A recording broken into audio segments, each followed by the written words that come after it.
அஸ்ஸலாமு அலைக்கும் வரஹ்மத்துல்லாஹி வபரகாத்துஹு. அளவற்ற அல்லாளனும் நிகரற்ற அன்புடனுமாகிய அல்லாஹிற்கு எல்லா புகழும் இறைவனின் சாந்தியும் சமாதானமும் நம் அனைவரின் மீதும் என்றென்றும் உண்டாவதாக. ஆமீன். அல்ஹம்துலில்லா. எப்போவாச்சும் இந்த ஒரு விஷயத்தை யோசிச்சு பார்த்துருக்கீங்களா? அஸ்ஸலாத் ஹைரு மினன் நௌம், தூக்கத்தை விட தொழுகையே மேலானது அப்படின்னு ஒரு சுபு தொலைக்கு மட்டும்தான் சொல்லுவாங்களே தவிர மற்ற எந்த தொலைக்குமே சொல்ல மாட்டாங்க. ஏன்னா அப்போ தான் நம்ம தூங்குவோம், அதனால சொல்கிறாங்க அப்படின்னா, அப்போ மித்த தொழுகைக்கெல்லாம் வேறு ஏதாவது சொல்ல வேண்டியதானே? ஏன் அதுக்கெல்லாம் எதுவுமே சொல்லாமல் வெறும் பாங்க மட்டும் சொல்கிறாங்க? ஏன்னா அந்த அளவுக்கு சுபு தொழுகை முக்கியமானது. நீங்கள் சுபு தொழுகையோடைய அந்தஸ்தையும் இஷா தொழுகையோடைய அந்தஸ்தையும் நீங்கள் உணர்ந்துருந்தீங்க அப்படின்னா, நீங்கள் தொழுகிறதுக்காக பள்ளிவாசலுக்கு தவழ்ந்தாச்சும் வந்துடுவீங்க. இட் மீன்ஸ் உங்களால் நடக்க முடியலை அப்படின்னா நீங்கள் தவழ்ந்தாச்சும் நீங்கள் தொழுதுருவீங்க. அதுதான் அதோட அர்த்தம். இது ரசூலா சொல்லியிருக்காங்க, இந்த மாதிரி நீங்கள் வந்துடுவீங்க அப்படின்னு. ஏன்னா நயவஞ்சகன் முனாஃபிக், அதாவது உள்ளத்தில் ஒன்று வச்சுட்டு வெளியில் ஒன்று இருக்கிறவங்கனால ஃபஜ்ர் தொழுகையும் இஷா தொழுகையும் தொழ முடியாதான். அதுதான் உண்மையாக. எல்லாம் பாதுகாக்கணும். இன்றைக்கி நம்மளில் நிறைய பேர் இந்த தப்பை பண்ணுறோம். அதாவது ஃபஜ்ரும் தொழுக மாட்டேங்கிறோம், இஷாவும் தொழுக மாட்டேங்கிறோம். இன்னும் சம்திங், ஃபஜ்ர் தொழுதுட்டு அந்த நாளை ஸ்டார்ட் பண்ணுறவனுக்கும் ஃபஜ்ர் தொழுகாமல் அந்த நாளை ஸ்டார்ட் பண்ணுறவனுக்கும் நிறைய டிஃப்ரென்ஸ் இருக்குது. ஃபஜ்ர் தொழுதுட்டு அந்த நாளை ஸ்டார்ட் பண்ணி பாருங்கள், நல்ல பாசிட்டிவாக ஒரு மாதிரி எனர்ஜெட்டிக்காக அந்த நாள் அல்லாஹோட பாதுகாப்பு நம்மளுக்கு கிடைக்கும், அல்லாஹோட பரக்கத் நம்மளுக்கு கிடைக்கும், அல்லாஹ் நமக்கு ரிஸ்கை விஸ்தீர்ணப்படுத்துவான். அது மட்டும் இல்லாமல் நிறைய விஷயங்கள் நம்ம என்னெல்லாம் அந்த நாளில் பண்ணுறோமோ அந்த நாளில் அல்லாஹ் நம்மளுக்கு வெற்றியை மட்டுமே அளிப்பான். இது ஃபஜ்ர் தொழுகாத ஒரு நாளை ஸ்டார்ட் பண்ணி பாருங்களேன், அந்த நாளில் பண்ணுற எல்லாமே ஒரு மாதிரி இதாகதாமே இருக்கும். அதாவது தட்டு மாதிரி போயிடும், இல்லை தோல்வியாக முடியும், அல்லாஹோட பாதுகாப்பு நம்மளுக்கு கிடைக்காது. ஸோ இந்த மாதிரி அதனால தயவு செஞ்சு 5 வக்து தொழுகையை கடைப்பிடிங்க. தொழுகை மட்டும்தான் நம்மளுக்கு ஒரு இது. ஏன்னா இன்றைய காலகட்டத்தில் சொல்கிறேன், நிறைய ஸ்ட்ரெஸ்ஸில் இருக்கும், நிறைய டிப்ரெஷனில் இருக்கும். ஆனால் அதெல்லாம் அதுலேருந்து எப்படி வெளியில் வரணும் அப்படின்னு தெரியாமல் நம்ம எல்லாருமே ஒரு போக்கில் போயிட்டுருக்கோம்.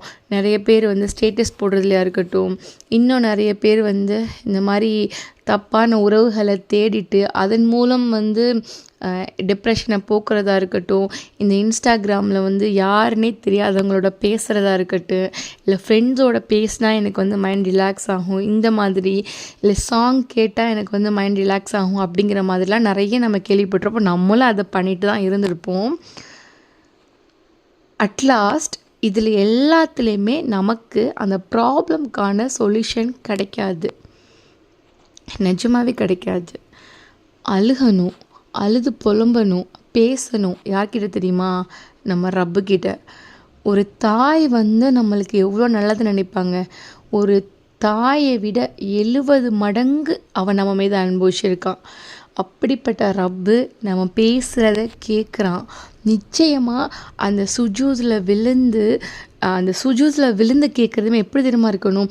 சும்மா ஏனோ தோணும் அப்படிலாம் கேட்கக்கூடாது. அதை ஃபீல் பண்ணணும்.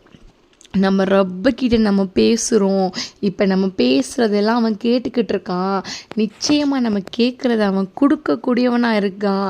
நிச்சயமாக என் கையை என் ரப்பு ஒருபோதும் விட்டுற மாட்டான் அப்படின்னு உண்மையாக உணர்ந்து அந்த அல்லாஹ் மேலே உள்ள பயத்தில் அவன்கிட்ட கேட்கணும். கேட்குறதுமே எப்படி தெரியுமா கேட்கக்கூடாது? எனக்கு நீ கொடுத்தா கொடு அந்த மாதிரி கேட்கக்கூடாது. எனக்கு கண்டிப்பாக நீ அதை கொடு அப்படின்னு அல்லாஹ்கிட்ட ஒரு சின்ன குழந்தை மாதிரி அழுது அடம் பிடிச்சி நீங்கள் அல்லாஹ்கிட்ட பேசி பாருங்கள். ஒன்ஸ் நீங்கள் அல்லாஹ்கிட்ட அழுது அடமுடிச்சு நீங்கள் பேசிட்டீங்க அப்படின்னா இந்த ப்ராப்ளம் எதுவுமே உங்களுக்கு ரொம்ப பெருசாக தெரியவே தெரியாது. ஏன்னா நமக்கு தான் அல்லாஹ் இருக்கான்ல, நம்ம அவன்கிட்ட பேசிக்கிறலாம், நிச்சயமாக நம்மளுக்கு சால்வ் பண்ணிடுவான் அப்படிங்கிற ஹோப் நம்மளுக்கு எப்போ வருதோ அப்போது நம்மளோட டிப்ரெஷனாக இருக்கட்டும், ஸ்ட்ரெஸ்ஸாக இருக்கட்டும், எல்லாமே காணாமல் போயிடும். ஒரு கடலில் அமைதியாக அந்த கடல் எப்படி இருக்கும், அந்த நடுவில் நம்ம விழுந்து தத்தளிச்சுக்கிட்டு இருந்தாலும் கூட என் இறைவன் என்னை காப்பாற்றுவான் அப்படின்னு முழுமையான நம்பிக்கை நம்ம உள்ளத்தில் இருந்துச்சு அப்படின்னா நிச்சயமாக அல்லாஹு தஆலா நம்மளை காப்பாற்றுவான். அதில் எந்த விதமான சந்தேகமே கிடையாது. நம்ம எல்லாருக்குமே வந்து யூனுஸ் நபியோட வரலாறு வந்து தெரியும். மக்கள் வந்து அவங்கள வந்து இது பண்ணுவாங்க, ஏற்றுக்கிற மாட்டாங்க. அவங்களோட ஈமானை வந்து அவங்க புரிஞ்சுக்கிற மாட்டாங்க. அதாவது ஈமான் கொள்ள மாட்டாங்க. உடனே யூனுஸ் நபி வந்து மக்களை வந்து கோச்சிக்கிட்டு போயிடுவாங்க. ஆனால் யூனுஸ் நபி இங்கிட்டு போயிடுவாங்க, இங்கிட்டு வந்து மக்கள் எல்லாருமே ஈமான் கொண்டுருவாங்க, அல்லாஹ் கிட்ட தௌபா செஞ்சு மீண்டுருவாங்க. இது வந்து யூனுஸ் நபிக்கு தெரியாது. ஸோ வந்து இப்படி போகும்போது அவங்க கடலில் வந்து அந்த இதெல்லாம் நமக்கு தெரியும். ஸோ அதில் இது பண்ணி விழுந்துருவாங்க. அப்படி கடலில் இது பண்ணிடுவாங்க.